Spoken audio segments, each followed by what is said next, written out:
Bienvenidos a nuestra segunda lección de la Trinidad. En esta ocasión vamos a estudiar las desviaciones o las herejías en que han incurrido algunos, y no vamos a verlas todas, vamos a ver algunas a lo largo de la historia. Esta segunda lección está un poquito compilada, la hemos querido hacer un poquito más breve, solo para enseñar cómo es que uno se podría desviar cuando habla de temas trinitarios. Y vamos a empezar por una herejía que todavía permanece hasta el día de hoy, que son los gnósticos. Ellos, allá por el siglo I, particularmente en Alejandría, en Egipto, mezclaron varios temas o elementos de diferentes religiones para hacer una sola de ellos. Eso se le llama sincretismo, que son como una mezcla de cosas. Tenían elementos iranianos, tenían también algunos de la Mesopotamia, tomaron algunas ideas de las escuelas filosóficas como el platonismo y el pitagorismo, y tomaron también algunas ideas de la apocalíptica judía. Hicieron una mezcla de todo aquello. Y lo que salió de allí fue que la salvación se alcanza por medio de la gnosis o del conocimiento interno de lo divino. Que ese conocimiento interno de lo divino es superior a la fe. Y como es algo más inmaterial, entonces ellos ven lo material como defectuoso o malévolo. Y entonces presentan una diferencia o una distinción entre un Dios supremo, que está oculto, y una deidad menor pero malévola, que lo asocian mucho al Yahweh del Antiguo Testamento, porque es responsable de crear el universo material, el cual es imperfecto. Entonces, este conocimiento interior o introspectivo de ese Dios supremo que está oculto es el que nos lleva, según los gnósticos, a la salvación. Porque te lleva a conocer la divinidad suprema. Y ellos afirman que lo material es malo, y que lo material lo que hace es distorsionar, pero recibe de lo divino una proyección. Y eso es el pedacillo de cosas que decíamos que sacan de escuelas filosóficas griegas como el platonismo. Saca un poquitito esto de la filosofía de la teoría de las ideas de Platón. Y eso los gnósticos todavía están hasta el día de hoy. Escribieron algunos evangelios que atribuyeron a Pedro, a María Magdalena, a Judas, evangelios tardíos, que no son en modo alguno parte de nuestras Biblias, sino que son tardíos y en realidad son distorsionantes. Bueno, allá por el siglo III y siglo III y IV, aparece un tipo que se llama Arrio de Alejandría.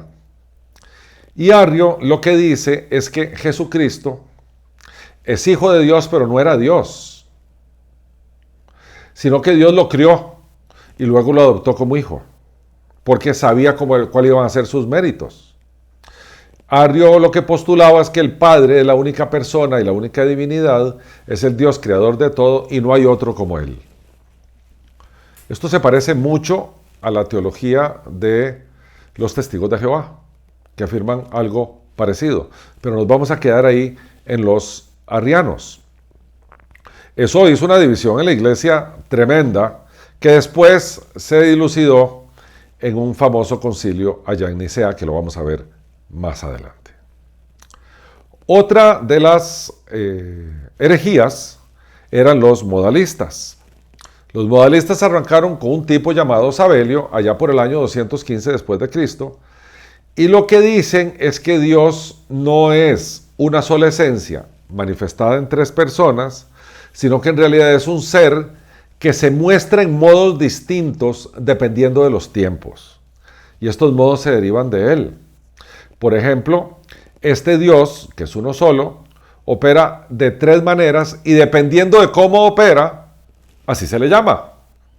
Entonces dice que el Padre opera en el Antiguo Testamento, el Hijo en la Encarnación, el Espíritu Santo se ve en Pentecostés, pero no son tres personas, son modos distintos de Dios de presentarse. A eso se le llama modalismo.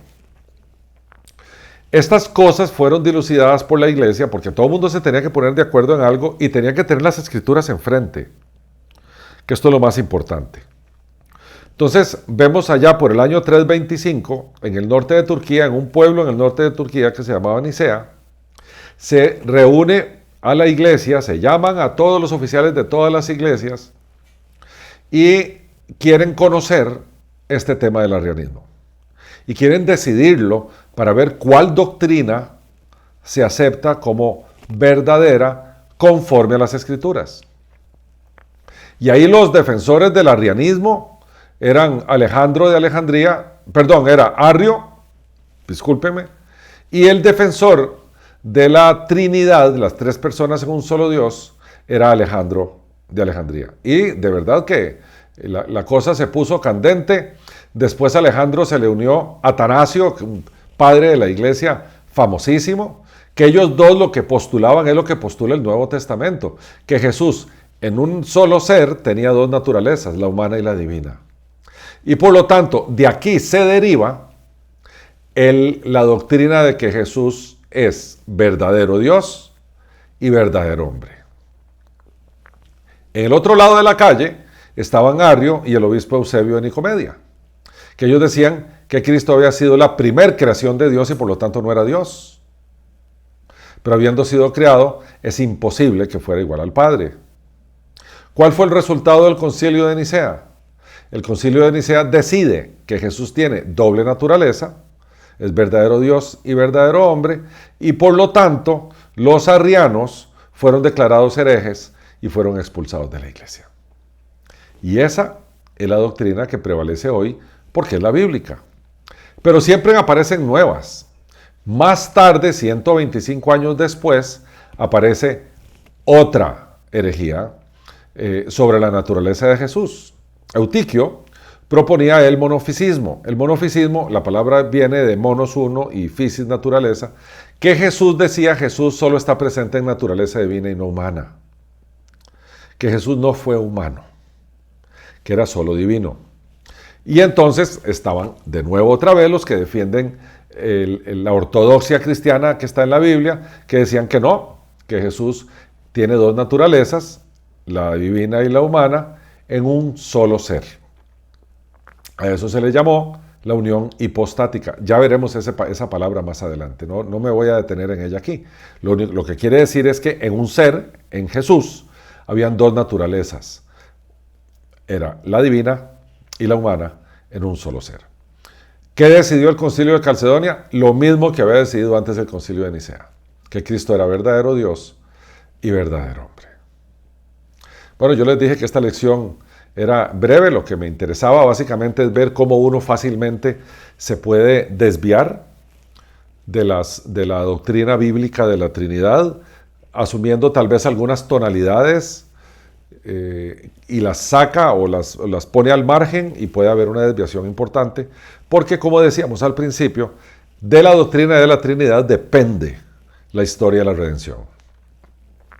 Vimos las herejías, los gnósticos, los arrianos y los modalistas, y después analizamos los concilios, tanto el de Nicea en el año 325 como el de Calcedonia en el año 451, donde la iglesia pone todo en orden. Bueno, déjenme decirles que hasta el día de hoy esto sigue también apareciendo herejías. Hay unos que se llaman los unicistas, que dicen que hablan de que Dios es uno solo y no reconocen la Trinidad. Hay varios, hoy en día, gente muy famosa que está detrás de esa herejía, que es una herejía. T.D. Jakes, un obispo famoso en Estados Unidos, defiende esa herejía, pero claramente la ortodoxia cristiana y el análisis bíblico de nuestra doctrina de la Trinidad es el que prevalece. La siguiente lección, ahora sí, vamos a ver en qué se basaron esos concilios, que tiene que ver con la Escritura, y dónde a lo largo de toda la Escritura nos encontramos la Trinidad. Porque sí, mis queridos hermanos y amigos, la Trinidad es bíblica. La palabra Trinidad, ella sola, no aparece en la Biblia, pero aparecen las tres personas y un solo Dios a lo largo de toda la Biblia. Como siempre, nuestro profundo agradecimiento por su tiempo y por su atención. Muchas gracias por haber tomado esta lección de nuestra sección La Trinidad. En verdad los esperamos en nuestra siguiente lección y deseamos fehacientemente que nuestro Señor Jesucristo los bendiga. Mil gracias.